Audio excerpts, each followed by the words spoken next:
Hi hello నమస్తే friends. చూడండి ఈరోజు మళ్ళీ వచ్చినాను. సామే అంతా సక్కంగా జరగాల. కోయేట్ వాళ్ళు ఎక్కువగా తినేది తమర్ అంటారు. తమర్ అంటే ఖర్జూరపు. ఇక్కడ ఖర్జూరం ఎక్కువ పండిస్తారు కాబట్టి చూడండి ఏ రకం ప్యాకింగ్ కావాలంటే ఆ రకం ప్యాకింగ్ ఉంటుంది.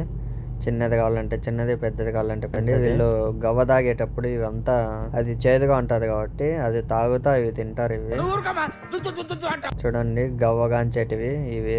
ఇది వచ్చి ఇదే తమ్మర్ అంటా అదే ఖర్జూరం పెట్టుకునే దానికి అది స్టాండ్, దాంట్లో పెట్టుకుంటారంతా. చూడండి గవ్వగాంచకి ఎన్ని రకాలు ఉన్నాయో. మనం ఇంటికాడ ఏదన్నా ఒక వస్తువు కొనాలంటేనే ఎన్నిసార్లు ఆలోచిస్తాం. వీళ్ళు అట్లా ఆలోచించరు, ఎందుకంటే వీళ్ళకి వచ్చేది ఫ్రీగా డబ్బులు కాబట్టి ఎట్లయినా ఖర్చు పెట్టాలనుకుంటారు. ఇవి కప్పులు గవ్వ తాగేదానికి. ఇవి కూడా చాలా రకాలు ఉంటాయి. ఇవి ఒక్కోటి దినార్ నూసు రెండు దినార్లు ఉన్నాయి. ఎన్ని రకాలు ఉన్నాయో, ఎన్ని కలర్లు, ఎన్ని రకాలు. ఇవి చాయ్ చేసుకునేటివి, చాయ్ కాంచుకునేటివి. ఇళ్ళల్లో చాయ్ కాంచుతానులా. ఇవి దువాన్లలో కాంచేటివి అవంతా.